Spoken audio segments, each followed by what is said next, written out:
ಈಗ 3 ಜನ ಸಸ್ಪೆಂಡ್ ಆಗಿದ್ದಾರೆ. ಈ 3 ಜನದ ಮೇಲೆ ಎಫ್ಐಆರ್ ಆಗುತ್ತಾ, ಅರೆಸ್ಟ್ ಆಗ್ತಾರಾ ಹೇಗೆ sir? Prakash Ettinamane and then Mahesh. FIR ಅಂತ ಆಗೋದಿಲ್ಲ. ಡಿಪಾರ್ಟ್ಮೆಂಟ್ ಎಂಕ್ವೈರಿ ನಡೀತಾ ಇದೆ ಈಗ ಅವ್ರ ಮೇಲೆ. ಡಿಪಾರ್ಟ್ಮೆಂಟ್ ಎಂಕ್ವೈರಿ ಸಸ್ಪೆನ್ಷನ್ ಮಾಡಿದ್ದಾರೆ. ಡಿಪಾರ್ಟ್ಮೆಂಟ್ನಲ್ಲಿ ಅವರು ಸಾಬೀತಾದರೆ, ಡಿಪಾರ್ಟ್ಮೆಂಟಲ್ಲಿ ಸಾಬೀತಾದರೆ ಅವರಿಗೆ ಆ ಸಸ್ಪೆನ್ಷನ್ನು ಡಿಸ್ಮಿಸ್ ಏನು ಮಾಡಬೇಕು, ಅದು ಕರ್ನಾಟಕ ಗೃಹ ಇಲಾಖೆ ತಗೊಳುತ್ತೆ. ಈಗ ಸತ್ತಿದ್ದ ಮಲ್ಲಿಗೆ ಎದ್ದು ಬಂದಾಯಿತು, 3 ಜನ ಇನ್ಸ್ಪೆಕ್ಟರ್ಗಳು ಸಸ್ಪೆಂಡ್ ಆಗಿದ್ದಾಯಿತು. ಬಟ್ ನಿಜವಾದ ಮೂಲ ಅಂದರೆ ಅಲ್ಲಿ ಸತ್ತಿದ್ದಂಥ ಸ್ಕಿಲಿಟಲ್ ಆ ಮಹಿಳೆ ಯಾರು, ಆ ಮಹಿಳೆ ಯಾರಿಂದ ಕೊಲೆ ಮಾಡಲ್ಪಟ್ಲು ಏನು ಅನ್ನೋದ್ರ ಬಗ್ಗೆ ಈಗ ತನಿಖೆ ಆಗಬೇಕಾಗಿರೋದು. ನ್ಯಾಯಾಲಯ ಮುಖಾಂತರನೋ ಅಥವಾ CBI ಮುಖಾಂತರನೋ ಅಥವಾ ಬೇರೆ ಏಜೆನ್ಸಿಗಳ ಮುಖಾಂತರ ತನಿಖೆ ಆಗಬೇಕು. ಪೊಲೀಸ್ ಡಿಪಾರ್ಟ್ಮೆಂಟ್ ತನಿಖೆ ಆಗಬಾರ್ದು. ಯಾಕಂದರೆ ಅವರೇ ಮಾಡಿರೋ ಕಾರಣ ಮುಚ್ಚಾಕೋ ಪ್ರಯತ್ನಗಳಿದೆ. ಈಗ ಇಲ್ಲಿ ಮೈಸೂರಿನ ಕೋರ್ಟ್ ಆದೇಶ ಕೊಟ್ಟ 3 ತಿಂಗಳ ನಂತರ ಸಸ್ಪೆಂಡ್ ಆಗಿದ್ರಂತೆ. ಈ 3 ತಿಂಗಳು ಗ್ಯಾಪಲ್ಲಿ ಏನಾದರೂ ಅವರು ಪೊಲೀಸ್ ಇಲಾಖೆಯಲ್ಲಿ ಇದ್ಕೊಂಡು ಒಂದಷ್ಟು ಸಾಕ್ಷಿಗಳನ್ನು ನಾಶಪಡಿಸ್ತಕ್ಕಂಥ ವ್ಯವಸ್ಥೆಗಳು ಆಗಿದೆಯಾ ಅಂತ ಡೌಟ್. ಇಲ್ಲಿ ಸಾಕ್ಷಿಗಳು ನಾಶಪಡಿಸುವಂಥ ಸಾಧ್ಯ ಇಲ್ಲ. ಯಾಕಂತ ಹೇಳಿದ್ರೆ ಆಲ್ರೆಡಿ ಜಡ್ಜ್ಮೆಂಟ್ ಆಗಿಬಿಟ್ಟಿದೆ. ಜಡ್ಜ್ಮೆಂಟಲ್ಲಿ ಕೋರ್ಟ್ ಮುಂದೆ ಬಂದು ಏನು ವಿಟ್ನೆಸ್ನ ಹೇಳ್ತಾರೆ ಅದು ರೆಕಾರ್ಡ್ ಆಗಿಬಿಟ್ಟಿದೆ, ಸಾಕ್ಷಿಗಳು ರೆಕಾರ್ಡ್ ಆಗಿಬಿಟ್ಟಿದೆ. ಹಾಗಾಗಿ ಅದನ್ನು ನಾಶಪಡಿಸೋಕ್ಕೆ ಸಾಧ್ಯ ಇಲ್ಲ. IO ಆಗಿರ್ತಕ್ಕಂಥ BG ಪ್ರಕಾಶ್ ಅವರನ್ನು ಮತ್ತು ಪ್ರಕಾಶ್ ಎತ್ತಿನಮನಿ ಈಗ ಪ್ರಸ್ತುತ ಜೈಪುರ ಪೊಲೀಸ್ ಸ್ಟೇಷನಲ್ಲಿ ಇನ್ಸ್ಪೆಕ್ಟರ್ ಕೆಲಸ ಮಾಡ್ತಾಯಿದ್ದಾರೆ. ಮತ್ತು ಇಲ್ವಾಲ ಪೊಲೀಸ್ ಸ್ಟೇಷನ್ ಪ್ರಸ್ತುತ ಕೆಲಸ ಮಾಡ್ತಿರ್ತಕ್ಕಂಥ ಮಹೇಶ್ ಕುಮಾರ್. ಸೊ ಇವ್ರು 3 ಜನನ ಸಸ್ಪೆನ್ಷನ್ ಮಾಡಿ ಅವ್ರನ್ನ ಡಿಪಾರ್ಟ್ಮೆಂಟಲ್ಲಿ ನಡೀತಾ ಇದೆ. ಇನ್ನು ಕೂಡ ನಿರಪರಾಧಿನ ಅಪರಾಧಿ ಅಂತೇಳಿ ನ್ಯಾಯಾಲಯನೂ ಕೂಡ ಆದೇಶ ಮಾಡುವಂಥ ಪರಿಸ್ಥಿತಿಗೆ ಈ ಅಧಿಕಾರಿಗಳು ತಂದರು. ಹೌದು ಸರ್, ಆ ನೋವಿನಿಂದನೇ ನ್ಯಾಯಾಲಯಕ್ಕೆ ಕೂಡ ಒಬ್ಬ ನಿರಪರಾಧಿನ ಜೈಲಿಗೆ ಕಳಿಸಿದಂಥ ಬೇಸರ ನ್ಯಾಯಾಲಯಕ್ಕಿದೆ. ಆ ಬೇಸರದಿಂದನೇ ಕೋರ್ಟು ಇವ್ರ ಮೇಲೆ ಕಾಗ್ನಿಸ್ ತೊಗೊಂಡಿರ್ತಕ್ಕಂಥದ್ದು. ಯಾಕಂದರೆ ನ್ಯಾಯಾಲಯಕ್ಕೆ ತಪ್ಪು ನಿರ್ದೇಶನ ಕೊಟ್ಟಿರ್ತಕ್ಕಂಥದ್ದು. ಬಡವರು ಇರ್ತಾರೆ, ಯಾರಿಗೆ ವಕೀಲರನ್ನ ನೇಮಕ ಮಾಡ್ಕೊಳ್ಳೋಕ್ಕೆ ಸಾಧ್ಯ ಇಲ್ವೋ, ಮತ್ತು ಅವ್ರ ವಿರುದ್ಧ ಪ್ರತಿಭಟನೆ ಮಾಡಲಿಕ್ಕೆ ಅಥವಾ ಅವರ ವಿರುದ್ಧ ಮಾತಾಡಲಿಕ್ಕೂ ಆಸಕ್ತಿ ಇರ್ತಾರೋ ಅಂಥವ್ರನ್ನ ಗುರಿ ಹಾಸ್ಕೊಂಡು ಮಾಡಿರ್ತಕ್ಕಂಥದ್ದು ಒಂದು ಪ್ರಕರಣ ಕಂಡು ಬರ್ತದೆ ಸರ್. ಇದರಲ್ಲಿ ಸುರೇಶ್ ಅವ್ರಿಗೆ ಪಾಂಡು ಪೂಜಾರಿ ಅವರು ಹೇಗೆ ಕನೆಕ್ಟ್ ಆದರು? ನೀವು ಕನೆಕ್ಟ್ ಆಗಿಲ್ಲ ಅಂದರೆ ಆ ಅಮಾಯಕ ಸುರೇಶ್ ಇವತ್ತು ಜೈಲು ಶಿಕ್ಷೆ ಶಾಶ್ವತವಾಗಿ ಅನುಭವಿಸ್ಬೇಕಿತ್ತು. ನಾವು ಒಳ್ಳೆ ಕೆಲಸ ಮಾಡಿದ್ರೆ ಮಾತ್ರ 4 ಜನ ಹೇಳ್ತಾರೆ, ಇನ್ನು ಒಳ್ಳೆ ಲಾಯರಪ್ಪ ಹೋಗಪ್ಪ ಅಂತ ಹೇಳ್ತಾರೆ. ಹಾಗೆ ಆ ಮೂಲಕವಾಗಿ ಆತ ಬಂದಿರ್ತಕ್ಕಂಥದ್ದು. ಮತ್ತು ನೊಂದವ್ರಿಗೆ ಇರ್ತಕ್ಕಂಥದ್ದು, ನಮ್ಮ ನೊಂದಿರೋದೇ ನೊಂದವ್ರಿಗೆ ಇರ್ತಕ್ಕಂಥದ್ದು. ಹಣ ಇವತ್ತು ಬರುತ್ತೆ, ನಾಳೆ ಹೋಗುತ್ತೆ, ತೊಂದರೆ ಇಲ್ಲ. ಆದರೆ ಆ ನ್ಯಾಯ ಕೊಡಿಸಿ ಸಮಾಧಾನ ನಮ್ಮ ಆ ತೃಪ್ತಿ ನನಗಿದೆ ಸರ್. ಇಡೀ ದೇಶದ ಗಮನವನ್ನು ಸೆಳೆದಿದ್ದಂತಹ ಮೈಸೂರು ಜಿಲ್ಲೆ ಪಿರಿಯಾಪಟ್ಟಣ ತಾಲೂಕಿನ ಬೆಟ್ಟದಪುರ ಮಲ್ಲಿಗೆ ಮತ್ತು ಸುರೇಶ್ ರವರ ಪ್ರಕರಣ ಏನಿತ್ತು, ಈ ಒಂದು ಪ್ರಕರಣಕ್ಕೆ ಈಗಾಗಲೇ ಒಂದು ಲಾಜಿಕಲ್ ಎಂಡ್ ಸಿಕ್ಕಿತ್ತು. ಈ ಒಂದು ವಿಚಾರದಲ್ಲಿ ಪಾಂಡು ಪೂಜಾರಿ ಎಂಬ ದಕ್ಷ ನ್ಯಾಯವಾದಿ ಹೋರಾಟವನ್ನು ನಡೆಸಿದರು. ಅಪರಾಧಿ ಅಂತೇಳಿ ಘೋಷಣೆ ಆಗಿದ್ದಂತಹ ಸುರೇಶ್ ರವರನ್ನು ನಿರಪರಾಧಿ ಅಂತೇಳಿ ಜೈಲಿನಿಂದ ಬಿಡುಗಡೆಯನ್ನು ಮಾಡಿಸಿದರು. ಈ ಒಂದು ಪ್ರಕರಣಕ್ಕೆ ಸಂಬಂಧಪಟ್ಟಂತೆ ಸತ್ತಿದ್ದಂಥ ಮಲ್ಲಿಗೆ ಎದ್ದ ಬಂದ ನಂತರ ಸಾಕಷ್ಟು ಪೊಲೀಸ್ ಅಧಿಕಾರಿಗಳಿಗೆ ತಳಮಳ ಶುರುವಾಗಿತ್ತು. ಈಗ ಏನು ವಕೀಲರಾದಂತಹ ಪಾಂಡು ಪೂಜಾರಿಯರವರು ವಾದವನ್ನು ಮಂಡಿಸಿದರು. ಅವರ ಒಂದು ವಾದಕ್ಕೆ ಈಗ ಒಂದು ರೀತಿಯ ಬೆಲೆ ಸಿಕ್ಕಿದೆ. ಯಾರೆಲ್ಲ ಆ ಒಂದು ಪ್ರಕರಣದಲ್ಲಿ ಫ್ಯಾಬ್ರಿಕೇಷನನ್ನು ಮಾಡಿದರು, ಡಾಕ್ಯುಮೆಂಟ್ ಅಂತ ಸಾಕ್ಷಿಗಳನ್ನು, ಅಂತಹ 3 ಪೊಲೀಸ್ ಅಧಿಕಾರಿಗಳ ತಲೆದಂಡ ಆಗಿದೆ. ಈ ವಿಚಾರವಾಗಿ ಮಾತಾಡಲಿಕ್ಕೆ ನನ್ನೊಟ್ಟಿಗೆ ಪಾಂಡು ಪೂಜಾರಿ ಅವರಿದ್ದಾರೆ, ವಕೀಲರನ್ನು ಮಾತಾಡ್ತೀನಿ. ಸರ್ ನಮಸ್ಕಾರ. ಈಗ ಮೊದಲ ಹೊಡೆತಕ್ಕೆ 3 ವಿಕೆಟ್ ತೊಗೊಬಿಟ್ಟಿದ್ದೀರಾ. ಬಹುಶಃ ಈ ಪ್ರಕರಣದಲ್ಲಿ ನನಗೆ ಇವಾಗ ಕೂಡ ನ್ಯಾಯ ಸಿಕ್ಕಿದೆ ಅಂತ ಇವತ್ತಿಲ್ಲ, ಇನ್ನೂ ನ್ಯಾಯದ ಹಂತದಲ್ಲಿದ್ದೀವಿ ನಾವು. ಇದು ಮೊದಲನೇ ಹಂತ.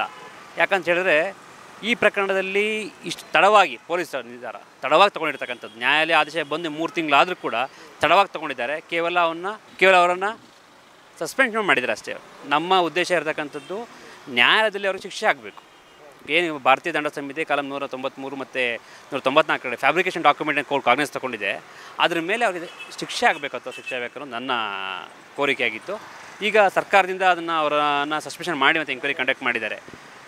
IO ಆಗಿರ್ತಕ್ಕಂಥ BG ಪ್ರಕಾಶ್ ಅವರನ್ನು ಮತ್ತು ಪ್ರಕಾಶ್ ಎತ್ತಿನಮನಿ ಈಗ ಪ್ರಸ್ತುತ ಜೈಪುರ ಪೊಲೀಸ್ ಸ್ಟೇಷನಲ್ಲಿ ಇನ್ಸ್ಪೆಕ್ಟರ್ ಕೆಲಸ ಮಾಡ್ತಾಯಿದ್ದಾರೆ. ಮತ್ತು ಇಲ್ವಾಲ ಪೊಲೀಸ್ ಸ್ಟೇಷನ್ ಪ್ರಸ್ತುತ ಕೆಲಸ ಮಾಡ್ತಿರ್ತಕ್ಕಂಥ ಮಹೇಶ್ ಕುಮಾರ್ ಅವರೇ FIRನ ದಾಖಲು ಮಾಡಿರ್ತಕ್ಕಂಥ ವ್ಯಕ್ತಿ, ಅಲ್ಲಿ ಮಾಡಿರ್ತಕ್ಕಂಥವ್ರು ಬೆಟ್ಟದಪುರದಲ್ಲಿ. ಸೊ ಇವ್ರು 3 ಜನನ ಸಸ್ಪೆನ್ಷನ್ ಮಾಡಿ ಅವ್ರನ್ನ ಡಿಪಾರ್ಟ್ಮೆಂಟ್ ಎಂಕ್ವೈರಿ ನಡೀತಾ ಇದೆ. ಇನ್ನು ಕೂಡ ಆ ಡಿಪಾರ್ಟ್ಮೆಂಟ್ ಎಂಕ್ವೈರಿ ಎಷ್ಟು ಮಟ್ಟಿಗೆ ನಡೆದಿದೆ ಅನ್ನೋದು ನಮಗಿನ್ನೂ ಮಾಹಿತಿ ಬಂದಿಲ್ಲ ಅದ್ರ ಬಗ್ಗೆ. ಈ ಮಧ್ಯೆ ನಾವು ಮೊನ್ನೆ ಉಚ್ಚ ನ್ಯಾಯಾಲಯದಲ್ಲಿ ಏನು ಇಲ್ಲಿ ನ್ಯಾಯಾಲಯ ತೀರ್ಪು ಬಂದಿತ್ತು, ಆ ತೀರ್ಪನ್ನು ನಾವೇ ಪ್ರಶ್ನೆ ಮಾಡಿದ್ದೀವಿ. ಯಾಕೆ ಪ್ರಶ್ನೆ ಮಾಡಿದ್ದೀವಿ ಅಂತ ಹೇಳಿದ್ರೆ, ಇದೇ ನ್ಯಾಯಾಲಯ ಹೇಳುತ್ತೆ ಆರೋಪಿ ಅನ್ನೋ ಪದವನ್ನು ಪೊಲೀಸ್ ದಾಖಲಾತಿಗಳಲ್ಲಿ ತೆಗೆದುಹಾಕಬೇಕು ಅಂತ ಹೇಳುತ್ತೆ. ಆದರೆ ಇದೇ ನ್ಯಾಯಾಲಯ ತನ್ನ ತೀರ್ಪಿನಲ್ಲಿ ಆರೋಪಿ ಅಂತ ಹೇಳುತ್ತೆ.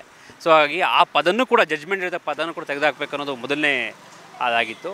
ಎರಡನೇದಾಗಿ ಏನು ನಮಗೆ ಇಷ್ಟು ಮಾನಸಿಕವಾಗಿ ಹಿಂಸೆ ಆಯಿತು, ಕಕ್ಷಿದಾರನಿಗೆ ಮಾನಸಿಕ ಹಿಂಸೆ ಆಯಿತು, ಮತ್ತು ಕುಟುಂಬದ ದುಸ್ಥಿತಿ ಕಾರಣ ಆಯಿತು, ಮಕ್ಕಳ ವಿದ್ಯಾಭ್ಯಾಸ ಹೋಯಿತು, ಮತ್ತು ಸಮಾಜದಲ್ಲಿ ಗೌರವ ಹಾಳಾಯಿತು, ಮರ್ಯಾದೆ ಹೋಯಿತು. ಈ ಸಂಬಂಧಪಟ್ಟಾಗಿ 5 ಕೋಟಿ ರೂಪಾಯಿನ ಕೇಳಿ ಪರಿಹಾರ ಕೊಡಬೇಕು ಸರ್ಕಾರ ಮತ್ತು ಪೊಲೀಸ್ ಅಧಿಕಾರಿಗಳು, ಪೊಲೀಸ್ ಡಿಪಾರ್ಟ್ಮೆಂಟ್ ಅಂತ ಕೇಳಿ ಒಂದು ಪರಿಹಾರ ಹಾಕಿದ್ದೀವಿ. ಅದ್ರ ಜೊತೆಗೆ ಇಷ್ಟಂದ್ರೆ ಈಗ ವಿಕ್ಟಿಮ್ಸ್ಗೆ ಕೊಡಬೇಕು ಅಂತಿದೆ. ನೀವು ಹೇಳಿದ್ರಲ್ಲ, ಯಾರು ನಿರಾಶ್ರಿತರಿರ್ತಾರೆ, ಹಲ್ಲೆ ಒಳಗಾಗಿರ್ತಾರೆ, ಆ ಥರದವ್ರಿಗೆ ಕೊಡಬೇಕು ಅಂತ ಇಲ್ಲಿ ತನಕ ಕಾನೂನಿದೆ. ಈಗ ನಿಮ್ಮ ಪ್ರಕರಣದಲ್ಲಿ ಸುರೇಶ್ ಅಪರಾಧಿ ಆಗಿದ್ದರು, 2 ವರ್ಷ ಆರೋಪಿ ಆಗಿದ್ದರು.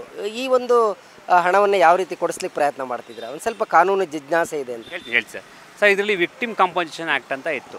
ಅದರಲ್ಲಿ ಯಾರು ಈ ಪ್ರಕರಣಗಳಲ್ಲಿ ಮಹಿಳೆಯರಾಗಿರ್ಬೋದು, ನೊಂದವರು ಇರ್ತಾರೋ ಅಂಥವರಿಗೆ ಸರ್ಕಾರದಿಂದ ಒಂದು ಪರಿಹಾರ ಮೊತ್ತವನ್ನು ಕೊಡಬೇಕು ಅಂತ ಇತ್ತು. ಆದರೆ ಈ ಪ್ರಕರಣದಲ್ಲಿ ನಾವೇನು ಮಾಡಿದ್ದೀವಿ ಅಂತ ಹೇಳಿದ್ರೆ, when accused become a victim, ಆತನು ಕೂಡ ವಿಕ್ಟಿಮ್ ಕಾಂಪನ್ಸೇಷನ್ ಆ್ಯಕ್ಟಲ್ಲಿ ಪರಿಹಾರ ಅರ್ಹನು ಅಂತ ಹೇಳಿ ಇದನ್ನು ಅಮೆಂಡ್ಮೆಂಟ್ ಮಾಡಬೇಕು, ಆ್ಯಕ್ಟನ್ನು ಅಮೆಂಡ್ ಮಾಡಬೇಕು ಅಂತ ಸೆಂಟ್ರಲ್ ಗೌರ್ಮೆಂಟ್ ಮತ್ತು ಸ್ಟೇಟ್ ಗೌರ್ಮೆಂಟ್ನ ಪಾರ್ಟಿ ಮಾಡಿ ನಾವು ಒಂದು ರಿಟ್ ಪಿಟಿಷನ್ ಹಾಕಿದ್ದೀವಿ. ಈ 2 ಸರ್ಕಾರಗಳಿಗೆ ಅದು ನೋಟಿಸ್ ಹೋಗುತ್ತೆ. ಈ ಬಗ್ಗೆ ಕರ್ನಾಟಕ ಸರ್ಕಾರ ಮತ್ತು ಸೆಂಟ್ರಲ್ ಗೌರ್ಮೆಂಟು ಅದು ಅಮೆಂಡ್ಮೆಂಟ್ ಮಾಡಬೇಕು, ಗೌರ್ಮೆಂಟ್ ಆಫ್ ಇಂಡಿಯಾಗೆ ಹೋಗುತ್ತೆ. ಕಾಯ್ದೆನೇ ಬದಲಾವಣೆ ಮಾಡಬೇಕಾ ಸರ್? ಕಾಯ್ದೆ ಬದಲಾವಣೆ ಇಲ್ಲ, ಕಾಯ್ದೆ ತಿದ್ದುಪಡಿ ತರಬೇಕು. ಈತ ಸಂದರ್ಭದಲ್ಲಿ ಯಾವಾಗ ಇವನು ಕೂಡ ವಿಕ್ಟಿಮ್ ಆಗಿದ್ದಾನೆ ಅಲ್ವಾ, ಈ ಸಂದರ್ಭದಲ್ಲಿ ಕೂಡ ಅದನ್ನು ಕೂಡ ಪರಿಹಾರ ಪಡೆಯಲಿಕ್ಕೆ ಅರ್ಹನಾಗಿರ್ತಾನೆ. ಜಡ್ಜ್ಮೆಂಟ್ ವಿಕ್ಟಿಮ್ ಆಗೋದು ಇವರು. ಹೌದು ಸರ್, ಹೌದು. ಯಾಕಂದರೆ ಇಂಥ ಸುಳ್ಳು ಪ್ರಕರಣಗಳಲ್ಲಿ ಇವನು ವಿಕ್ಟಿಮ್ ಆಗಿ, ಸರ್ಕಾರ ಕೂಡ ಒಬ್ಬ ವಿಕ್ಟಿಮನ್ನು ಯಾರು ಸರ್ಕಾರ ಪೊಲೀಸ್ ಅಂಗ ಇರ್ಬೋದು, ಯಾವುದೇ ಅಂಗ ಆಗಿರ್ಬೋದು, ಆತ ಕೂಡ ವಿಕ್ಟಿಮ್ ಆ ಸಂದರ್ಭದಲ್ಲಿ, ಬಾಧಿತನ ಆ ಸಂದರ್ಭದಲ್ಲಿ ಆತನು ಕೂಡ ಪರಿಹಾರಕ್ಕೆ ಯೋಗ್ಯನಾಗಿರ್ತಾನೆ ಅನ್ನೋದನ್ನು ನಾವು ವಾದಮಂಡನೆ ಮಾಡ್ತಾಯಿದ್ದೀವಿ. ನನ್ನ ಸ್ನೇಹಿತರಾದ KG ಕುಮಾರ್ ಮುಖಾಂತರ ಹೈಕೋರ್ಟ್ನಲ್ಲಿ ಪ್ರಕರಣ ದಾಖಲಿಸಿದ್ದೀವಿ. ಹೌದು, ಒಂದು ಕ್ರಿಮಿನಲ್ ಅಪೀಲು ಮತ್ತು ಇನ್ನೊಂದು ರಿಟ್ ಪಿಟಿಷನ್ ಹಾಕಿದ್ದೀವಿ. ಆ ರಿಟ್ ಯಾರ್ಯಾರನ್ನು ಪಾರ್ಟಿ ಮಾಡಿದ್ದೀರಿ ಸರ್? ಸರ್, ಇದರಲ್ಲಿ ಮೊದಲನೇದಾಗಿ ಕರ್ನಾಟಕ ಸರ್ಕಾರವನ್ನು ಮಾಡಿದ್ದೀವಿ, ಎರಡನೇದಾಗಿ ನಮ್ಮ ಗೌರ್ಮೆಂಟ್ ಆಫ್ ಇಂಡಿಯಾದಲ್ಲಿ ಮಾಡಿದ್ದೀವಿ, ಗೌರ್ಮೆಂಟ್ ಇಂಡಿಯಾ ಮಾಡಿದ್ದೀವಿ, ಮತ್ತು ಈ ಕರ್ನಾಟಕ IGP ಪೊಲೀಸ್ ಇಲಾಖೆ, ಗೃಹ ಇಲಾಖೆ ಮಾಡಿದ್ದೀವಿ. ಮತ್ತು ಈ ಯಾರು 5 ಜನ ಪೊಲೀಸ್ನವರಿದ್ದಾರೆ, IPS ಅಧಿಕಾರಿಯಾಗಿರ್ತಕ್ಕಂಥ ಜಿತೇಂದ್ರ ಕುಮಾರ್ ಅವ್ರನ್ನ, ಹಾಗೂ BG ಪ್ರಕಾಶ್ ಎತ್ತಿನಮನಿ ಮತ್ತು ಮಹೇಶ್ ಕುಮಾರು, ಜೊತೆಗೆ ASS ಸೋಮಶೇಖರ್, ಇವ್ರನ್ನ ಕೂಡ ನಾವು ಪಾರ್ಟಿ ಮಾಡಿದ್ದೀವಿ. ಪರಿಹಾರಕ್ಕೆ ಎಲ್ಲರೂ ಕೂಡ ಪರಿಹಾರನ ಕೊಡಬೇಕು ಅಂತೇಳಿ ನಾವು ವಾದ ಮಂಡನೆ ಮಾಡಿದ್ದೀವಿ ಸರ್. ನಮ್ಮ ಉದ್ದೇಶ ಇದ್ರ ಜೊತೆಗೆ ಈ ಪ್ರಕರಣವನ್ನು ಮಾಡಿದ್ದಂಥ ವ್ಯಕ್ತಿಗಳು ಯಾರಿದ್ದಾರೆ ಅವ್ರ ಉದ್ದೇಶಪೂರ್ವಕವಾಗಿ ಅಲ್ಯಾವುದೋ ಒಂದು ಬಾಡಿನ ಅದರ ಸ್ಕೆಲಿಟನ್ ಏನು ಸಿಕ್ಕಿತ್ತು ಅದನ್ನು ಮುಚ್ಚಾಕ್ಲಿಕ್ಕೋಸ್ಕರ ಮಾಡಿರ್ತಕ್ಕಂಥ ಪ್ರಕರಣ ಇದೆ. ಇವತ್ತು ಕೂಡ ಅದಕ್ಕೆ ಮುಕ್ತಿ ಸಿಗಬೇಕು ಅನ್ನೋಂಥ ಮೊದಲನೇ ದಿನದಿಂದ ನಮ್ಮ ವಾದ ಇದೆ, ಅದಕ್ಕೆ ಮುಕ್ತಿ ಸಿಗಬೇಕು. ಯಾಕಂದರೆ ಅದು ಹೈ ಪ್ರೊಫೈಲ್ ಆಗಿರ್ತಕ್ಕಂಥದ್ದು. ಅದನ್ನು ಮುಚ್ಚಾಕ್ಲಿಕ್ಕೋಸ್ಕರ ಈ ಥರ ಫ್ಯಾಬ್ರಿಕೇಟೆಡ್ ಡಾಕ್ಯುಮೆಂಟ್ ಕ್ರಿಯೇಟ್ ಮಾಡಿ ಕೋರ್ಟಿಗೆ ಕೊಟ್ಟಿದ್ದಾರೆ. ಮುಗ್ಧರು, ಜೈನ ಕುರುಬರು ಅಥವಾ ಕಾಡು ಜನಗಳು ಗೊತ್ತಾಗಲ್ಲ ಇವರಿಗೆ ಆರ್ಥಿಕ ಸೌಲಭ್ಯ. ಹ್ಯೂಮನ್ ರೈಟ್ ವೈಲೆನ್ಸ್ ಅನ್ನು ಬರುತ್ತೆ. ಈಗ ಕಾಡು ಕುರುಬರು ಅಂದರೆ ಟ್ರೈಬ್ಸ್ ಆಕ್ಟು ಬರುತ್ತೆ ಸರ್? ಖಂಡಿತ. ಇದು ಸಂಬಂಧಪಟ್ಟ ಆಲ್ರೆಡಿ ಅರ್ಜಿನ ಸಲ್ಲಿಸಿದ್ದೀವಿ. ಯಾವುದು ಮಾನವ ಹಕ್ಕು ಆಯೋಗಗಳಿಗೆ ಮತ್ತು ST ಆಯೋಗ ಕೂಡ ನಾವು ಸಲ್ಲಿಸಿದ್ದೀವಿ. ಅದ್ರ ಇನ್ನೂ ರಿಪ್ಲೈ ಬಂದಿಲ್ಲ. ಆ ವಿಚಾರಣೆ ಅಂತ ಹೈಕೋರ್ಟ್ ಇದೆಯಲ್ಲ, ಹಾಗಾಗಿ ಆ ಕಡೆ ಜಾಸ್ತಿ ಹೆಚ್ಚಿನ ಗಮನ ಕೊಟ್ಟಿಲ್ಲ. ಇನ್ನು ಮುಂದಿನ ವಾರಗಳಲ್ಲಿ ಹೈಕೋರ್ಟ್ ವಿಚಾರಣೆ ಹಂತಕ್ಕೆ ಬರುತ್ತೆ. ನೋಡೋಣ, ವಿಚಾರಣೆ ಹಂತಕ್ಕೆ ಬಂದಾಗ ನ್ಯಾಯಾಲಯ, ಹೈಕೋರ್ಟು, ಮಾನ್ಯ ಉಚ್ಚ ನ್ಯಾಯಾಲಯ ಏನು ತೀರ್ಪನ್ನು ತಗೊಳುತ್ತೆ ನೋಡೋಣ ಸರ್. ಈಗ ನೀವು ಹೇಳ್ತಾ ಇದ್ರಿ ಒಂದಷ್ಟು ಇನ್ಸ್ಪೆಕ್ಟ್ರು ಪ್ರಕಾಶ್ ಎತ್ತಿನಮನಿ, ಮಹೇಶ್ ಅಂತ ಹೇಳಿದ್ರಿ. ಒಂದು ಪೊಲೀಸ್ ಸ್ಟೇಷನ್ನಲ್ಲಿ ಒಂದು ಪಂಚನಾಮೆಯನ್ನು ಮಾಡಬೇಕು, ಒಂದು FIR ಮಾಡಬೇಕು ಅಂದಾಗ ಒಂದಷ್ಟು PCಗಳಿರ್ತಾರೆ, ಒಂದಷ್ಟು ಸಪೋರ್ಟೆಡ್ ಆಗಿ ಮೆನ್ಗಳು ಕೆಲಸ ಮಾಡಿರ್ತಾರೆ. ಅವ್ರ ಪಾತ್ರನೂ ಇಲ್ಲಿರುತ್ತೆ. ಅವ್ರು ಯಾರು ಕೂಡ ಈ ಒಂದು ಪ್ರಕರಣದಲ್ಲಿ ಅವ್ರ ಹೆಸರೇ ಬರ್ತಾ ಇಲ್ಲ. ಇಲ್ಲ, ಅಲ್ಲಿ ನಾವು ಉಚ್ಚ ನ್ಯಾಯಾಲಯ ಪ್ರಶ್ನೆ ಮಾಡಿದಾಗ ಇದ್ರ ಯಾರು ಒಳಗಾಗಿದ್ದಾರೆ, ಇನ್ವೆಸ್ಟಿಗೇಷನ್ ತನಿಖೆಯಲ್ಲಿ ಒಳಗೊಂಡಿದ್ದಾರೆ, ಅವರೆಲ್ಲರೂ ಪಾರ್ಟಿ ಮಾಡಿದ್ದೀವಿ. ಆದರೆ ಚಾರ್ಜ್ ಶೀಟ್ ಅವ್ರ ಉಲ್ಲೇಖ ಇಲ್ಲ. ಅವ್ರು ಯಾರು ಪಾತ್ರ ಏನು ಮಾಡಿದ್ದಾರೆ ನಾವು ಸುಮ್ಮನೆ ಹೇಳೋಕ್ಕಾಗಲ್ಲ. ಯಾಕೆ ಚಾರ್ಜ್ ಶೀಟಲ್ಲಿ ಯಾರು ಏನೇನು ಮಾಡಿದ್ರ ಬಗ್ಗೆ ಉಲ್ಲೇಖ ಇಲ್ಲ. ಇದಲ್ದೇ ಅಲ್ಲಿ 8 ದಿನಗಳ ನನ್ನ ಕಕ್ಷೆಯನ್ನು ಕೂಡ ಹೊಡೆದಿರೋದು ಆಗಿರ್ಬೋದು, ಆ ಸಾಕ್ಷಿಗಳನ್ನ ಬೆದರಿಸಿರ್ತಕ್ಕಂಥ ಇರ್ಬೋದು, ಅವರೆಲ್ಲರೂ ಇದ್ದಾರೆ. ಆ ತನಿಖೆಗೆ ಡಿಪಾರ್ಟ್ಮೆಂಟ್ ಎಂಕ್ವೈರಿ ಒಂದೊಂದೇ ಬಾಯಿ ಬಿಡ್ತಾ ಇದ್ದಾರೆ. ಪೊಲೀಸ್ನವರೇ ಬಾಯಿ ಬಿಡ್ತಾ ಇದ್ದಾರೆ. ಯಾರು ಹೊಡೆದ್ರು, ಯಾರು ಕರ್ಕೊಂಡು ಹೋಗಿದ್ರು, ಏನು ಮಾಡಿದ್ರು ಅಂತ ಬರ್ತಾ ಇದೆ. ಬಟ್ ಯಾಕೆ ಮಾಡಿದ್ರು ಅನ್ನೋದು ಇಂಪಾರ್ಟೆಂಟ್ ಆಗ್ತದೆ. ಕೊಲೆ ಮಾಡಿದ್ರೆ ವ್ಯಕ್ತಿ ಆ ಜಾಗ ತೋರಿಸಿದ್ದು ಯಾರು, ಜಾಗದ ಕರ್ಕೊಂಡು ಹೋಗಿದ್ದವ್ರು ಯಾರು, ಅವ್ರನ್ನ ಸ್ಕಿಲಿಟಲ್ಲಿ ಆ ಒಂದು ಊರಿನಲ್ಲಿ ಇದೆ ಅಂತ, ಶಾನ್ಭೋಗ್ನಲ್ಲಿ ಅಲ್ಲಿ ಈ ಒಂದು ಸ್ಕಿಲಿಟಲ್ಲಿ ಇದೆ ಅಂತ ಪೊಲೀಸರಿಗೆ ಇನ್ಫಾರ್ಮ್ ಯಾರು ಕೊಟ್ಟರು? ನನಗೊಂದು ಕ್ಯೂರಿಯಾಸಿಟಿ ಇರ್ತಕ್ಕಂಥದ್ದು, ಸುರೇಶು ಕೊಪ್ಪ ಸ್ಟೇಷನಲ್ಲಿ ತನ್ನ ಹೆಂಡತಿ ಕಳೆದೋಗಿದ್ದಾರೆ ಅಂತೇಳಿ ದೂರು ಕೊಡ್ತಾರೆ. ಆ ದೂರು ಕೊಟ್ಟು 2 ದಿನಕ್ಕೆ ಮೃತದೇಹ ಸಿಕ್ಕೋದನ್ನು ನೋಡಿರ್ತೀವಿ. ಆದರೆ ಸ್ಕಿಲಿಟಲ್ಲೂ ಸಿಕ್ಬಿಡುತ್ತೆ 2 ದಿನಕ್ಕೆ ಅಂದರೆ ಇದು ಯಾವ ಥರದ ಮ್ಯಾಜಿಕ್ ಅಂತ ಪೊಲೀಸ್ನವ್ರು ಹೇಳಬೇಕು. ಯಾಕಂದರೆ ಸ್ಕ್ರಿಪ್ಟ್ ರೈಟರ್ ಅವರೇ, ಸ್ಕ್ರಿಪ್ಟ್ ರೈಟರ್ ಆದ್ದರಿಂದ ಅವರೇ ಹೇಳಬೇಕು. ಇವತ್ತು ಕೂಡ ಅನುಮಾನ ಇದೆ, ಪೊಲೀಸ್ನವ್ರು ಯಾಕೆ ಇದನ್ನು ಮಾಡಿದ್ರು ಅನ್ನೋದು ಅನುಮಾನ ಇದೆ. ಯಾಕಂದರೆ ಮೊದಲನೇದಾಗಿ ಮೃತ ಸ್ಕೆಲಿಟನ್ ಏನು ಸಿಕ್ತು, ಏನು ಅಸ್ಥಿಪಂಜರ ಸಿಕ್ತು, ಅಸ್ಥಿಪಂಜರ ಸಿಕ್ತಂಥ ಸಮಯದಲ್ಲಿ ಪೊಲೀಸ್ ಥಿಯರಿ ಪ್ರಕಾರ ಯಾರೋ ಒಬ್ಬ ಕಂಪ್ಲೇಂಟ್ ಕೊಟ್ಟಿದ್ದಾನೆ, ಅಟೆನ್ಷನ್ ಕಂಪ್ಲೇಂಟ್ ಕೊಟ್ಟಿದ್ದಾನೆ ಅಂತ ಹೇಳ್ತಾರೆ. ಕಂಪ್ಲೇಂಟ್ ಕೊಟ್ಟಿದ್ದೆ ಅಂತ ಹೇಳ್ತಾರೆ. ಆದರೆ ಆತನೇ ಕೋರ್ಟಿಗೆ ಬಂದಾನೆ, ಯಾವುದೋ ಕಂಪ್ಲೇಂಟ್ ಕೊಟ್ಟಿಲ್ಲ, ಖಾಲಿ ಪೇಪರ್ ಸೈನ್ ಮಾಡಿಸ್ಕೊಂಡ್ರು ಅಂತ ಹೇಳ್ತಾರೆ. ಸೊ ಈ ಉದ್ದೇಶದಿಂದಲೇ ಅಂದಿನ IPS ಅಧಿಕಾರಿ ಆಗಿರ್ತಕ್ಕಂಥ ಜಿತೇಂದ್ರ ಕುಮಾರ್ ಅವರನ್ನು ನಾವು ಪಾರ್ಟಿ ಮಾಡಿದ್ದೀವಿ. ಯಾಕೆಂದರೆ ಆ ದಿನ ಆ ಬಾಡಿ ಸಿಕ್ಕ ಸಂದರ್ಭದಲ್ಲಿ ಇನ್ಫಾರ್ಮೇಷನ್ ಬರುತ್ತಲ್ಲ, ಬಂದ ತಕ್ಷಣ ಸ್ಥಳಕ್ಕೆ ಹೋಗ್ತಾರಲ್ಲ, ಸ್ಥಳಕ್ಕೆ ಹೋದ ಸಂದರ್ಭದಲ್ಲಿ ಯಾರೋ ವ್ಯಕ್ತಿ ಅಂದರೆ ಖಾಲಿ ಪೇಪರ್ ಸೈನ್ ಮಾಡಿಸ್ಕೊಳ್ತಾರೆ. ಜಿತೇಂದ್ರ ಕುಮಾರ್ IPS ಅವರು ASP ಆಗಿದ್ರು, ASP ಆಗಿರ್ತಕ್ಕಂಥವ್ರು. ಪ್ರೊಫೆಷ್ನಲಿ ಆಗಿ ವರ್ಕ್ ಮಾಡ್ತಕ್ಕಂಥವ್ರು ಅವ್ರು ಖಾಲಿ ಪೇಪರ್ ಮೇಲೆ ಸೈನ್ ಮಾಡಿಸ್ಕೊಳ್ಳೋ ಅಗತ್ಯತೆ ಏನಿತ್ತು? ಪ್ರೊಫೆಷನಲ್ಲೇ ಕೆಲಸ ಮಾಡುವಾಗಲೇ ಈ ಥರದ ಕ್ರಿಮಿನಲ್ ಆಕ್ಟಿವಿಟಿ ತೋರಿಸ್ಬಿಟ್ರೆ ಈ ಥರ IPS ಆಫೀಸರ್ಗಳಿಂದ ಸೊಸೈಟಿ ಯಾವ ಥರದ ಜಸ್ಟಿಸಿನ ನೀಡ್ ಮಾಡ್ಬೋದು ಅಂತ ಅದೇ ಭಯ ಆಗಿದೆ ಸರ್. ಈಗೇನು ತನಿಖಾಧಿಕಾರಿಗಳಿದ್ದಾರೆ, ಇಷ್ಟು ದಿನ ಮಾಡಿ ತನಿಖೆ ವರದಿ ಸಲ್ಲಿಸುತ್ತೆ ಕೋರ್ಟ್ನ, ಎಷ್ಟು ನಿರಪರಾಧಿಗಳ ವಿರುದ್ಧ ಇವ್ರದ್ದು ಚಾರ್ಜ್ ಶೀಟ್ ಸಲ್ಲಿಸಿದ್ದಾರೆ, ಎಷ್ಟು ಮಟ್ಟಿಗೆ ಅದರದ್ದು ತೂಕ ಏನಿದೆ ಅನ್ನೋದು ಪ್ರಶ್ನೆ ಆಗುತ್ತೆ. ಖಂಡಿತವಾಗಿ ಈ ಥರದ್ದು ತುಂಬ ಜನ ನೊಂದವರು ಇದ್ದಾರೆ ಅಂತ ನಾನು ಅಭಿಪ್ರಾಯ ಪಡ್ತೀನಿ ಸರ್. ಇದರಲ್ಲಿ ಹಲವಾರು ಜನಗಳಿಗೆ ಇಂಥ ಚಾರ್ಜ್ ಶೀಟ್ ಹಾಕಿದ್ದಾರೆ. ಈಗ ಅವರು ತನಿಖಾಧಿಕಾರಿಗಳಾಗಿರ್ತಾರೆ, ಆ ಜಿನ್ಯೂನಿಟಿ ಏನಿದೆ ಅದರ ತನಿಖಾ ಕುಮಾರ್ ಯಾಕೆ ಇನ್ನೂ ಸಸ್ಪೆಂಡ್ ಆಗಿಲ್ಲ ಅಂತ ಸರ್? ಇದು ಅವರು IPS ಅಧಿಕಾರಿ ಆದ್ದರಿಂದ ಅವರು ಸೆಂಟ್ರಲ್ ರೇಂಜ್ ಬರ್ತಾರೆ ಸರ್. ಇದಕ್ಕೆ ಇವಾಗ ಪ್ರೊಫೆಷನರಿ ಇದ್ದರು, ಬೇರೆ ಕಡೆ ಪೋಸ್ಟಿಂಗ್ ಆಗಿದ್ದಾರೆ, ಬೇರೆ ರಾಜ್ಯಕ್ಕೇನೋ ಆಗಿದ್ದಾರೆ ಅಂತ ಕೇಳ್ಪಟ್ಟಿದ್ದೀನಿ. ಅವ್ರ ಬಗ್ಗೆ ಸೆಂಟ್ರಲ್ ಗೌರ್ಮೆಂಟ್ ಬಗ್ಗೆ ಅದಕ್ಕೆ ತೊಗೋಬೇಕು. ಈ ಹೈಕೋರ್ಟ್ ಪ್ರಕರಣ ನಂತರ ನಾನು ಅವ್ರಿಗೆ ನೋಟಿಸ್ ಹೋಗುತ್ತಲ್ಲ, ಬರಲಿ ಅವ್ರು ಉತ್ತರ ಕೊಟ್ಟ ನಂತರ ನಾವು ಅದರ ಬಗ್ಗೆ ಕ್ರಮ ಕೈಗೊಳ್ಳಲಿಕ್ಕೆ ಏನು ಮಾಹಿತಿ ತೊಗೋಬೇಕು, ಯಾರಿಗೆ ದೂರನ ಕೊಡಬೇಕು ಅನ್ನೋ ಬಗ್ಗೆ ನಾನು ಕ್ರಮ ವಹಿಸ್ತೀನಿ ಸರ್. ಈಗ ಇಲ್ಲಿ ಮೈಸೂರಿನ ಕೋರ್ಟ್ ಆದೇಶ ಕೊಟ್ಟ 3 ತಿಂಗಳ ನಂತರ ಸಸ್ಪೆಂಡ್ ಆಗಿದ್ರಂತೆ. ಈ 3 ತಿಂಗಳು ಗ್ಯಾಪಲ್ಲಿ ಏನಾದರೂ ಅವರು ಪೊಲೀಸ್ ಇಲಾಖೆಯಲ್ಲ ಇದ್ಕೊಂಡು ಒಂದಷ್ಟು ಸಾಕ್ಷಿಗಳನ್ನು ನಾಶಪಡಿಸ್ತಕ್ಕಂಥ ವ್ಯವಸ್ಥೆಗಳು ಆಗಿದೆಯಾ ಅಂತ ಡೌಟ್. ಇಲ್ಲಿ ಸಾಕ್ಷಿಗಳು ನಾಶಪಡಿಸುವಂಥ ಸಾಧ್ಯ ಇಲ್ಲ. ಯಾಕಂತ ಹೇಳಿದ್ರೆ ಆಲ್ರೆಡಿ ಜಡ್ಜ್ಮೆಂಟ್ ಆಗಿಬಿಟ್ಟಿದೆ. ಜಡ್ಜ್ಮೆಂಟಲ್ಲಿ ಕೋರ್ಟ್ ಮುಂದೆ ಬಂದು ಏನು ವಿಟ್ನೆಸ್ನ ಹೇಳ್ತಾರೆ ಅದು ರೆಕಾರ್ಡ್ ಆಗಿಬಿಟ್ಟಿದೆ, ಸಾಕ್ಷಿಗಳು ರೆಕಾರ್ಡ್ ಆಗಿಬಿಟ್ಟಿದೆ. ಹಾಗಾಗಿ ಅದನ್ನು ನಾಶಪಡಿಸೋ ಸಾಧ್ಯ ಇಲ್ಲ. ಆಲ್ರೆಡಿ ಮೃತ ಗೌರಿ ಕೂಡ ತೀರೋಗಿದ್ದಾರೆ. ಅವ್ರು ನ್ಯಾಯಾಲಯದ ಮುಂದೆ ಹೇಳಿಕೆಯನ್ನು ಕೊಟ್ಟಿದ್ದಾರೆ, ನ್ಯಾಯಾಧೀಶರ ಹೇಳಿಕೆ ಪಡ್ಕೊಂಡಿದ್ದಾರೆ. ಆ ಹೇಳಿಕೆ ಪಡ್ಕೊಂಡ ನಂತರ ಸಾಕ್ಷಿಗಳು ನಾಶಪಡಿಸೋ ಸಾಧ್ಯ ಇಲ್ಲ. ಆದರೆ ಮಲ್ಲಿಗೆ ಪ್ರಕರಣ ಅಲ್ಲ, ಸ್ಕಿಲಿಟಲ್ ಸಿಕ್ಕಿತ್ತಲ್ಲ, ಆ ಸ್ಕಿಲಿಟಲ್ಲು ಆ ಮಹಿಳೆ ಈಗ ಮಲ್ಲಿಗೆ ಡೆತ್ ಆಗಿದ್ದಾರೆ ಅಂತೇಳಿ ಡೆತ್ ರಿಪೋರ್ಟ್ ಕೊಟ್ಟಿದ್ರು, ಚಾರ್ಜ್ ಶೀಟ್ ಹಾಕಿದ್ರು. ಈಗ ಸತ್ತಿದ್ದ ಮಲ್ಲಿಗೆ ಎದ್ದು ಬಂದಾಯಿತು, 3 ಜನ ಇನ್ಸ್ಪೆಕ್ಟರ್ಗಳು ಸಸ್ಪೆಂಡ್ ಆಗಿದ್ದಾಯಿತು. ಬಟ್ ನಿಜವಾದ ಮೂಲ ಅಂದರೆ ಅಲ್ಲಿ ಸತ್ತಿದ್ದಂಥ ಸ್ಕಿಲಿಟಲ್ನ ಆ ಮಹಿಳೆ ಯಾರು, ಆ ಮಹಿಳೆ ಯಾರಿಂದ ಕೊಲೆ ಮಾಡಲ್ಪಟ್ಲು ಏನು ಅನ್ನೋದ್ರ ಬಗ್ಗೆ ಈಗ ತನಿಖೆ ಆಗಬೇಕಾಗಿರೋದು. ಅದಕ್ಕೆ ಸಂಬಂಧಪಟ್ಟಂತೆ ಏನಾದರೂ ಸಾಕ್ಷಿಗಳನ್ನ ಇವರು ಬೇರೆ ಥರ ಮಾಡೋ ಸಾಧ್ಯತೆ ಇರುತ್ತಾ ಅಂತ? ಇರ್ಬೋದು ಸರ್. ಯಾಕಂದರೆ ಅವರೇ ಪ್ರಕರಣದ ಐವಗಳಾದ ಕಾರಣ ಅದು ಮಾಡಿರೋ ಚಾನ್ಸಸ್ಸು ಇರ್ತದೆ.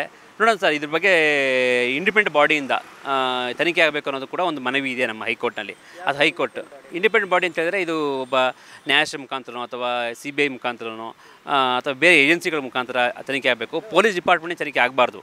ಯಾಕಂದರೆ ಅವರೇ ಮಾಡಿರೋ ಕಾರಣ ಮುಚ್ಚಾಕೋ ಪ್ರಯತ್ನಗಳಿದೆ. ಆಲ್ರೆಡಿ ಈಗ ಈ ಅಧಿಕಾರಿಗಳಿಂದ ಅಗೌರವ ಬಂದಿದೆ. ಆಲ್ರೆಡಿ ಪೊಲೀಸ್ ಇಲಾಖೆ, ಕರ್ನಾಟಕ ಪೊಲೀಸ್ ಇಲಾಖೆಗೆ ಅಗೌರವ ಆಗಿರ್ತಕ್ಕಂಥದ್ದು.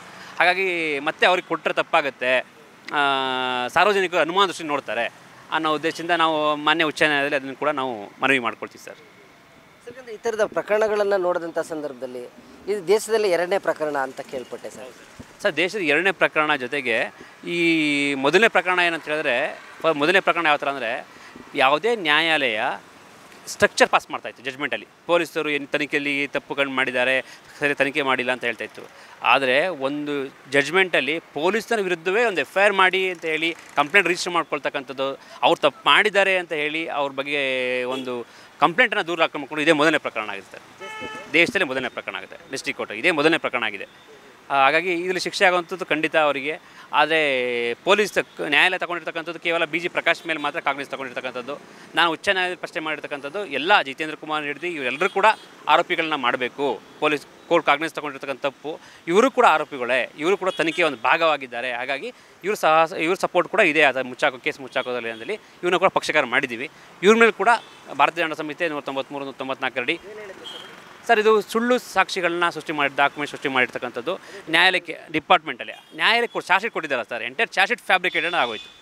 ನ್ಯಾಯಾಲಯದ ದಿಕ್ಕನ್ನು ಕೂಡ ತಪ್ಪಿಸ್ಬಿಟ್ರಲ್ಲ ಸರ್. ಸುರೇಶನ್ನು ನಿರಪರಾಧಿನ ಅಪರಾಧಿ ಅಂತೇಳಿ ನ್ಯಾಯಾಲಯನೂ ಕೂಡ ಆದೇಶ ಮಾಡುವಂಥ ಪರಿಸ್ಥಿತಿಗೆ ಈ ಅಧಿಕಾರಿಗಳು ತಂದರು. ಹೌದು ಸರ್. ಆ ನೋವಿನಿಂದನೇ ನ್ಯಾಯಾಲಯಕ್ಕೆ ಕೂಡ ಒಬ್ಬ ನಿರಪರಾಧಿನ ಜೈಲಿಗೆ ಕಳಿಸಿದಂಥ ಏನು ಬೇಸರ ನ್ಯಾಯಾಲಯಕ್ಕಿದೆ.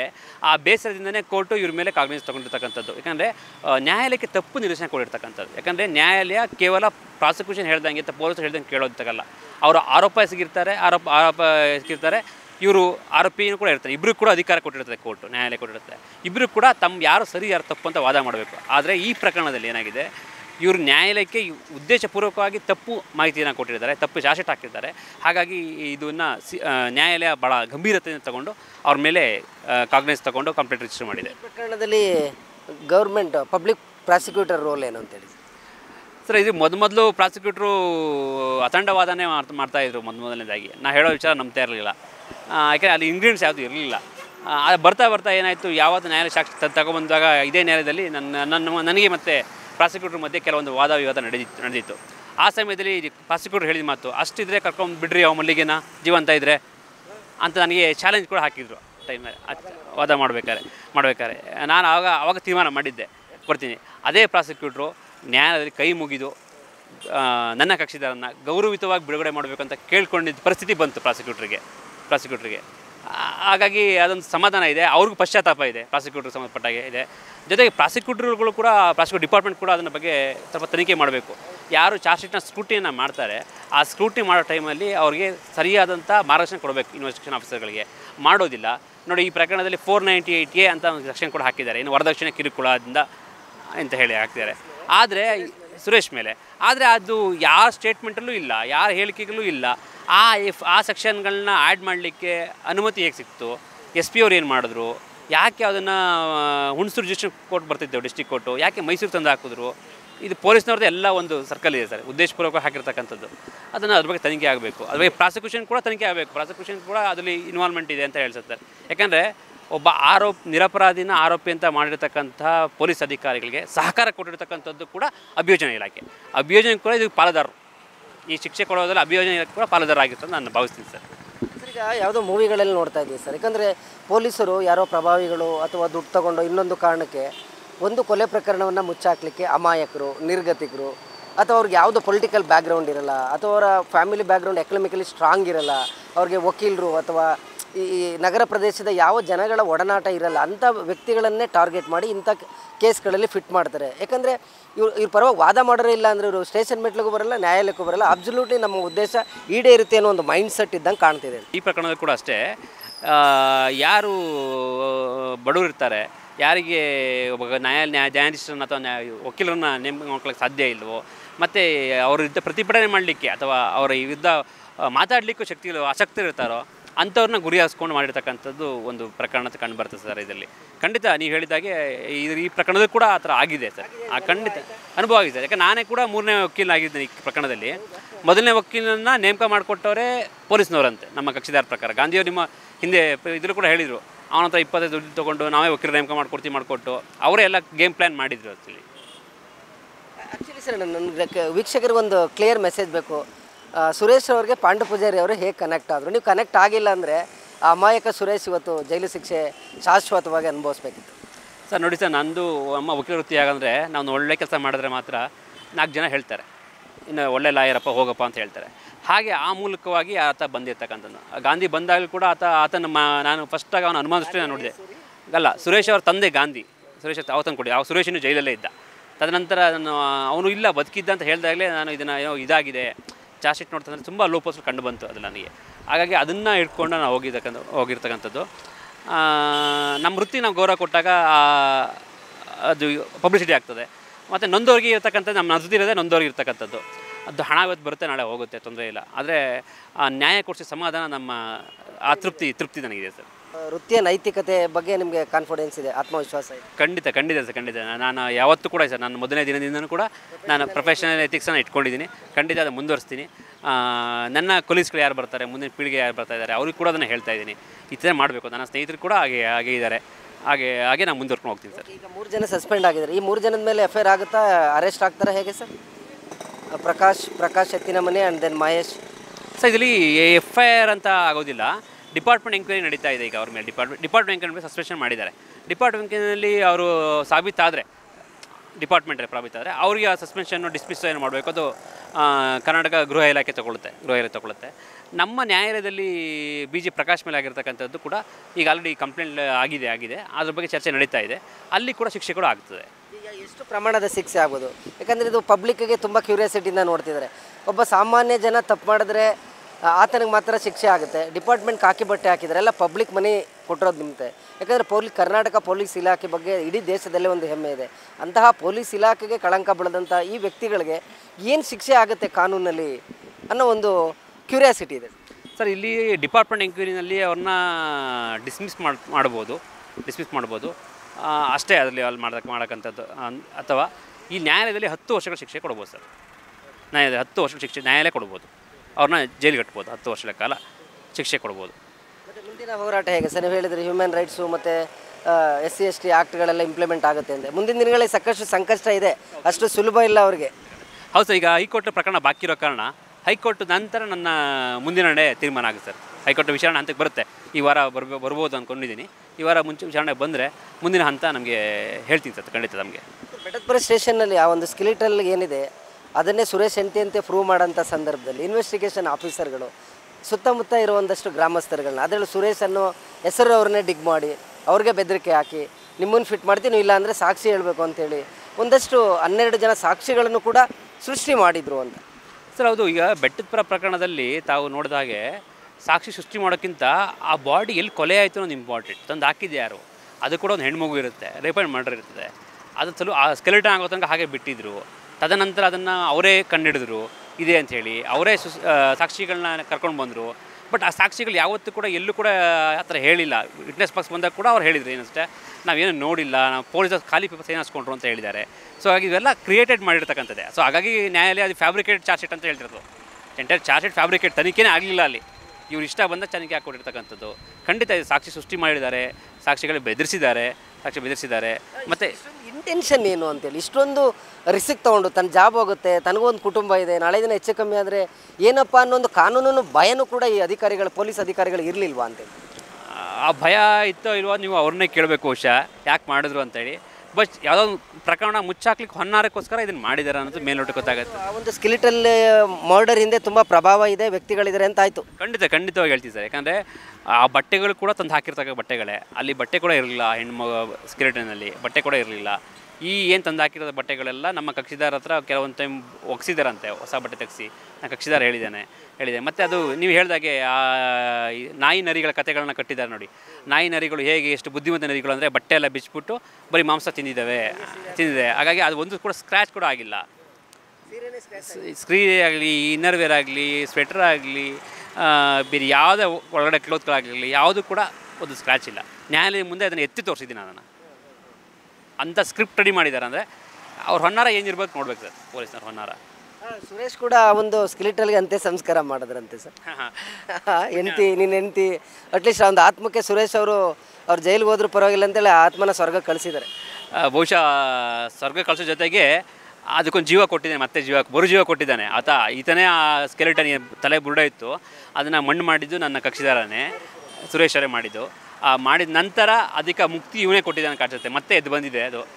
ಇಷ್ಟು ಮಟ್ಟಿಗೆ ತನಿಖೆ ಆಗುತ್ತೆ ನೋಡ್ಬೇಕು ಸರ್ ಪೊಲೀಸ್ ಇಲಾಖೆಯಲ್ಲಿ. ಎಲ್ಲ ನೋಡಿದ್ರೆ ಇದು ನಾವು ಮಾಡಿದ ಕರ್ಮ ನಮ್ಮನ್ನು ಬಿಡೋಲ್ಲ ಅನ್ನೋದು ಟ್ರೂ ಆಯ್ತಾ ಸರ್? ಔಟ್ ಆಫ್ ಸಿಲೆಬಸ್ ಮಾತಾಡೋದು. ಖಂಡಿತ ಸರ್, ನಾವೆಲ್ಲ ಮನುಷ್ಯರು, ನಾವೆಲ್ಲ ನಮ್ಮ ಸಂಸ್ಕೃತಿಯಲ್ಲಿ ಅದಿದೆ. ನಾವು ಮಾಡಿದ ಕರ್ಮ ಮುಂದೆ ನಮ್ಮ ಮೊಮ್ಮಕ್ಕಳಿಗೆ ಅಂತ ಇತ್ತು. ಇವತ್ತೇನಿಲ್ಲ. ಇವತ್ತು ಏನು ಕರ್ಮವನ್ನು ಮಾಡ್ತೀವಿ ನಮ್ಮ ಹಿಂದೆ ಇರುತ್ತೆ, ಅದು ಹಿಂದೆ ಅಲ್ಲೇ ಬಿಡಿಯುತ್ತೆ ಸರ್, ತೊಂದರೆ ಇಲ್ಲ. ಅದಕ್ಕೋಸ್ಕರ ಸಮಾಜದಲ್ಲಿ ಯಾವತ್ತೂ ಕೂಡ ಸರ್ವಜನ ಸುಖಿನೋ ಭವಂತು ಅನ್ನೋ ಕಾನ್ಸೆಪ್ಟಲ್ಲಿ ಇರಬೇಕು. ಎಲ್ರಿಗೂ ಒಳ್ಳೆಯದನ್ನೇ ಬಯಸಬೇಕು, ಒಳ್ಳೆಯದನ್ನೇ ಮಾಡಬೇಕು. ಆದರೆ ಸಹಾಯ ಮಾಡಬೇಕು. ಆಗಲಿಲ್ವ ಒಳ್ಳೇದು ಬಯಸಬೇಕು, ಸುಮ್ಮನಾಗಬೇಕು, ಕೇಡನ್ನು ಬಯಸಬಾರ್ದು. ಇದು ನಮ್ಮ ಧರ್ಮ ಅಥವಾ ನಾವು ಈ ಮಣ್ಣಿನ ಗುಣ. ಅದು ಎಲ್ಲ ಧರ್ಮದವ್ರಿಗೂ ಈ ಮಣ್ಣಲ್ಲಿ ಹುಟ್ಟಿರೋವಾಗ ಎಲ್ಲರಿಗೂ ಆ ಗುಣ ಬಂದಿದೆ. ಹಾಗಾಗಿ ನಮ್ಮ ದೇಶದಲ್ಲಿ ಇಂಥ ದೊಡ್ಡ ಮಹಾನ್ ವ್ಯಕ್ತಿಗಳೆಲ್ಲ ಹುಟ್ಟಿರ್ತಕ್ಕಂಥವ್ರು, ಅಂಬೇಡ್ಕರ್ ಆಗಿರ್ಬೋದು, ಬುದ್ಧ ಆಗಿರತಕ್ಕಂಥ ಇರ್ಬೋದು, ಗಾಂಧೀಜಿ ಆಗಿರ್ಬೋದು, ಯಾರಾಗಲಿ ಎಲ್ಲರೂ ಕೂಡ ಸಮಾಜಮುಖಿ ಸೇವೆ ಹುಟ್ಟಿದ್ದಾರೆ ಅಂತ ಹೇಳಿದ್ರೆ ಈ ಮಣ್ಣಿನ ಗುಣ ಅದು. ಅಂದರೆ ಈ ಪ್ರಕರಣ ಆದಂಥ ನಂತರ ಈಗ ಇವರು ಸಸ್ಪೆಂಡ್ ಆಗಿದ್ದಾರೆ. ಈ ಒಂದು ಪ್ರಕರಣವನ್ನು ನೋಡಿದ ಮೇಲಾದರೂ ಒಂದಷ್ಟು ಪೊಲೀಸರು ಅಲರ್ಟಾಗಿ ಕೆಲಸ ಮಾಡಿ ಅಂತ ಹೇಳ್ತೀರಾ ಸರ್? ಖಂಡಿತ ಸರ್. ಈ ಪ್ರಕರಣ ಆದ ನಂತರ ನನಗೆ ಬಂದ ಮಾಹಿತಿ ಪ್ರಕಾರ ಇಡೀ ಕರ್ನಾಟಕದಲ್ಲಿ ಇರ್ತಕ್ಕಂಥ ಎಲ್ಲ ಚಾರ್ಜ್ ಶೀಟ್ಗಳನ್ನ ಮತ್ತೆ ಸ್ಕ್ರೂಟಿನಿ ಮಾಡುವಂಥ ಒಂದು ಸಂಭವ ಬಂದಿದೆ. ಪೊಲೀಸ್ ಇಲಾಖೆಗೆ ನಿರ್ದೇಶನ ಆಗಿದೆ. ಹಾಗೆ ನಂಗೆ ಖುಷಿ. ಇಂಪ್ಯಾಕ್ಟ್ ಆಗಿದೆ. ಪಾಂಡು ಪೂಜಾರಿ ಅವರ ಈ ಒಂದು ಪ್ರಕರಣದಿಂದ ಇಡೀ ಕರ್ನಾಟಕ ಪೊಲೀಸ್ ಇಲಾಖೆಯಲ್ಲಿ ಸಂಚಲನ ಮೂಡಿಸಿದೆ. ಖಂಡಿತವಾಗಿ ಸರ್. ಈ ಪ್ರತಿಯೊಂದು ಚಾರ್ಜ್ ಶೀಟ್ ಹಾಕಬೇಕಾದ್ರೂ 10 ಸಲ ಯೋಚನೆ ಮಾಡ್ತಾ ಇದ್ದಾರೆ. ಹಲವಾರು ಪ್ರಕರಣಗಳು DNA ಬರ್ದೇ ಆಲ್ರೆಡಿ ಕೋರ್ಟಿಗೆ ಹಾಕಿರ್ತಕ್ಕಂಥ ಚಾರ್ಜ್ ಶೀಟ್ಗಳು ಇದೆ ಆಲ್ರೆಡಿ. ಅಂಥ ಪ್ರಕರಣಗಳು ನಮ್ಮ ಗಮನಕ್ಕೆ ಬಂದಿದೆ. ಸೊ ಹಾಗಾಗಿ ಅದನ್ನೆಲ್ಲ ಇವಾಗ ರೀಸೈಕಲ್ ಮಾಡ್ತಾ ಇದ್ದಾರೆ ಪೊಲೀಸ್ ಇಲಾಖೆಗಳು ಈ ಪ್ರಕರಣದ ಎಚ್ಚೆತ್ಕೊಂಡು. ನಿಮ್ಮ ಹಸ್ತದಲ್ಲಿ ಮತ್ತೆ ಯಾವುದಾದ್ರು ಈ ಥರದ ಒಂದು ಪ್ರಕರಣ ಇನ್ವೆಸ್ಟಿಗೇಷನ್ ಸ್ಟಾರ್ಟ್ ಆಗಿದೆಯಾ? ಇನ್ನೂ 2-3 ಪ್ರಕರಣಗಳಿದೆ. ಖಂಡಿತ ನಾನು ನಿಮ್ಗೆ ಹೇಳ್ತೀನಿ ಇದ್ರ ಬಗ್ಗೆ. ಇದೇ ಥರ ಪ್ರಕರಣದ ಪೊಲೀಸರಿಂದ ದೌರ್ಜನ್ಯಕ್ಕೆ ಒಳಗಾದಂಥ ವ್ಯಕ್ತಿ, ಅಪರಾಧ ಮಾಡದೇ ಇದ್ದರೂ ಕೂಡ ಆತನನ್ನು 2 ವರ್ಷಗಳ ಜೈಲಿಗೆ ಹಾಕಿರ್ತಕ್ಕಂಥ ವ್ಯಕ್ತಿಗಳು ಒಬ್ಬರಲ್ಲ 4 ಜನ ಇದ್ದಾರೆ. ನಾನು ನಿಮಗೆ ಮುಂದಿನ ಮಾಹಿತಿ ಕೊಡ್ತೀನಿ ಸರ್. ಹೌದು ಸರ್, ಖಂಡಿತ ಪೊಲೀಸ್ ಡಿಪಾರ್ಟ್ಮೆಂಟ್ ದೊಡ್ಡ ಪೊಲೀಸ್ ಅಧಿಕಾರಿಗಳಿದ್ದಾರೆ. ಮುಂದೆ ಗಮನಕ್ಕೆ ತರ್ತೀನಿ, ಅತಿ ಶೀಘ್ರದಲ್ಲಿ ಬರುತ್ತೆ ಸರ್. ನೋಡಿದ್ರಲ್ಲ ವೀಕ್ಷಕರೇ, ಇದಿಷ್ಟು ಖ್ಯಾತ ವಕೀಲರಾದಂತಹ ಪಾಂಡು ಪೂಜಾರಿಯವರ ಮಾತು. ಈ ಒಂದು ನೆಲದ ಕಾನೂನಿನಲ್ಲಿ ಪೊಲೀಸ್ ಆಗಲಿ, ವಕೀಲರಾಗಲಿ, ಮತ್ತೊಬ್ಬರಾಗಲಿ, ಜನಸಾಮಾನ್ಯ ಆಗಲಿ ತಪ್ಪು ಮಾಡಿ ಸಾಕ್ಷಿಗಳು ಸಿಕ್ಕೊಂಡ್ರೆ ಯಾರೂ ಕೂಡ ತಪ್ಪಿಸ್ಕೊಳ್ಳಿಕ್ಕೆ ಸಾಧ್ಯ ಇಲ್ಲ ಅನ್ನೋದನ್ನು ಸಾಬೀತು ಮಾಡಿದರೆ ಬೆಟ್ಟದಪುರದ ಸುರೇಶ್ ಮತ್ತು ಮಲ್ಲಿಗೆ ಪ್ರಕರಣ ಏನಿದೆ, ಆ ಮಲ್ಲಿಗೆಯನ್ನು ಜೀವಂತವಾಗಿದ್ದರೂ ಕೂಡ ಆಕೆ ಡೆತ್ ಆಗಿದ್ದಾರೆ ಅಂತೇಳಿ ಡೆತ್ ಸರ್ಟಿಫಿಕೇಟ್ ಕ್ರಿಯೇಟ್ ಮಾಡಿ ಚಾರ್ಜ್ ಶೀಟ್ ಹಾಕಿದ್ದಂಥ ಪ್ರಕರಣಕ್ಕೆ ಈಗ ಹೊಸ ತಿರುವು ಸಿಕ್ಕಿದೆ. ಈ ಒಂದು ಪ್ರಕರಣಕ್ಕೆ ಸಂಬಂಧಪಟ್ಟಂತೆ ಅಂದಿನ ಇನ್ವೆಸ್ಟಿಗೇಷನ್ ಆಫೀಸರ್ ಆಗಿದ್ದಂತಹ ಪ್ರಕಾಶ್ ಇರ್ಬೋದು, ಪ್ರಕಾಶ್ ಎತ್ತಿನಮನಿ ಇರ್ಬೋದು ಮತ್ತು ಮಹೇಶ್ ಇರ್ಬೋದು, 3 ಜನ ಪೊಲೀಸ್ ಅಧಿಕಾರಿಗಳನ್ನು ಸಸ್ಪೆಂಡ್ ಮಾಡಲಾಗಿದೆ. ಮತ್ತೊಮ್ಮೆ ಈ ಒಂದು ಪ್ರಕರಣದ ರೀಇನ್ವೆಸ್ಟಿಗೇಷನ್ ಸ್ಟಾರ್ಟ್ ಆಗುತ್ತೆ. ಮಲ್ಲಿಗೆಯನ್ನು ಎದ್ದು ಬಂದಿದ್ದಾರೆ. ಅಲ್ಲಿ ಸಿಕ್ಕಂತಹ ಬೆಟ್ಟದಪುರ ಠಾಣೆ ವ್ಯಾಪ್ತಿಯ ಶಾನ್ಭೋಗನಹಳ್ಳಿಯಲ್ಲಿ ಸಿಗ್ತಕ್ಕಂಥ ಆ ಒಂದು ಮೃತ ಮಹಿಳೆ ಯಾರು, ಆಕೆಯನ್ನು ಕೊಲೆ ಮಾಡಿದ್ದು ಯಾರು ಅನ್ನೋದ್ರ ಬಗ್ಗೆ ತನಿಖೆ ಮಾಡಬೇಕು ಅಂತೇಳಿ ಒತ್ತಾಯವನ್ನು ಮಾಡಿರ್ತಕ್ಕಂಥದ್ದು. ಕ್ಯಾಮ್ರಾ ಪರ್ಸನ್ ಬಿರೇಶ್ ಜೊತೆ ರಾಘವೇಂದ್ರ, ಗುಡ್ ನ್ಯೂಸ್ ಕನ್ನಡ, ಮೈಸೂರು.